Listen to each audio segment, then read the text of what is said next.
के याजन बाजन हा कोए साली, कहाँ के डीजे सरफरा। अच्छा कहाँ के याजन बाजन हा कोए साली, कहाँ के डीजे सरफरा।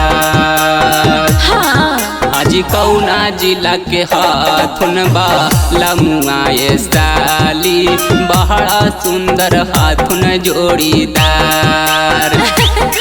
हाजी कौना जिला के हाथुन बा लमुआ जी साली, बड़ा सुंदर हाथुन जोड़ीदार। सुना पटना के आजन बाजन हाँ कई जीजा, नवादा के डीजे सरफरा। पटना के आजन बाजन हाँ कई जीजा, नवादा के डीजे सरफरा। और गया जिला के हाकिन बलमुआए जीजा, बड़ा सुंदर मिलल जोड़ीदार। गया जिला के हाकिन बलमुआए जीजा, बड़ा सुंदर मिलल जोड़ीदार। अरे बुझ लो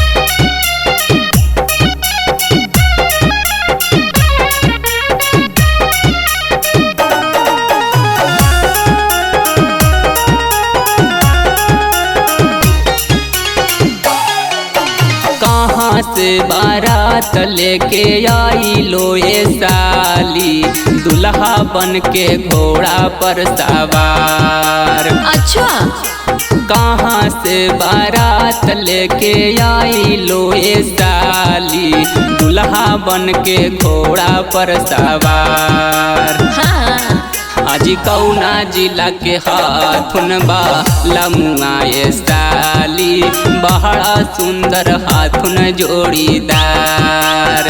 ओहो हाजी कौना जिला के हाथुन बा लमुआए साली, बड़ा सुंदर हाथुन जोड़ीदार।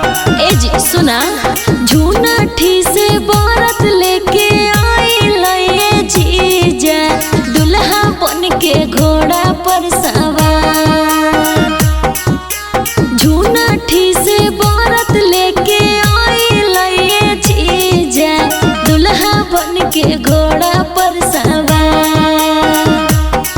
आज जिला नवादा से लखिन बरतिया, दुल्हा बन के घोड़ा पर सवार।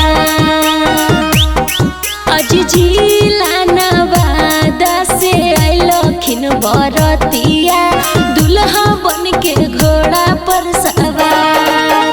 की बुझलो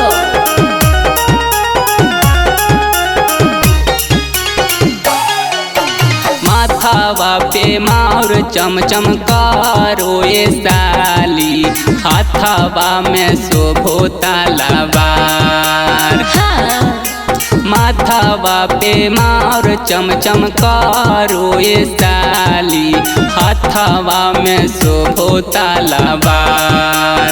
अच्छा हाजी कौना जिला से अइला खुन दूल्हा ये साली, बड़ा सुंदर हाथुन जोड़ीदार।